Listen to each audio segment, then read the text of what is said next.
बिस्मिल्लाहिर्रहमानिर्रहीम। अस्सलाम वालेकुम डियर स्टूडेंट्स। आज का जो हमारा टॉपिक है वो है वेपर प्रेशर ऑफ सॉल्यूशन। तो इसे शुरू करते हैं। इसमें हम जो डिफरेंट कॉन्सेप्ट सीखने जा रहे हैं दैट आर, सबसे पहले हम आइडियल सॉल्यूशन के बारे में जानेंगे, फिर नॉन आइडियल सॉल्यूशंस क्या होते हैं, उसके बाद इन डिटेल राउट्स लॉ हम पढ़ेंगे, और at the end of lecture types of deviation from ideality. ऐसा क्या फिनोमिना होता है कि जो सॉल्यूशन है वो आइडियल बिहेवियर से थोड़ा सा डेविएट कर जाते हैं। तो let's start it with ideal solutions. सबसे पहले इसकी डेफिनेशन है, इसकी एग्जांपल्स हैं, और इसके बाद एक जियोट्रोपिक मिक्सचर की डेफिनेशन है। So what are ideal solution? Solutions which obey Raoult's law.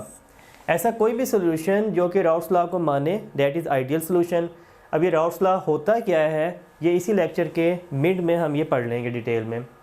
इसके अलावा भी आइडियल सॉल्यूशन में बहुत से और फैक्टर्स या और प्रॉपर्टीज़ होती हैं जो नेक्स्ट स्लाइड में हम डिस्कस करते हैं इन डिटेल। इसकी एग्जांपल देखिए, ऐसे सॉल्यूशन जो राउट्स लॉ को मानते हैं कौन कौन से हैं? बेंजीन टोल्यूइन सॉल्यूशन है। इसके अलावा इथाइल ब्रोमाइड, इथाइल आयोडाइड का सॉल्यूशन होता है, क्लोरोबेंजीन, ब्रोमोबेंजीन का। इसकी मज़ीद एग्जांपल भी आगे आ रही हैं।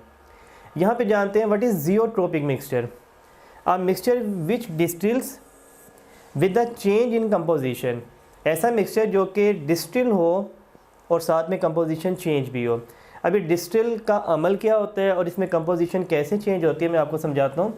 बड़ी सिंपल सी एग्जांपल से, suppose we have a solution having methanol and water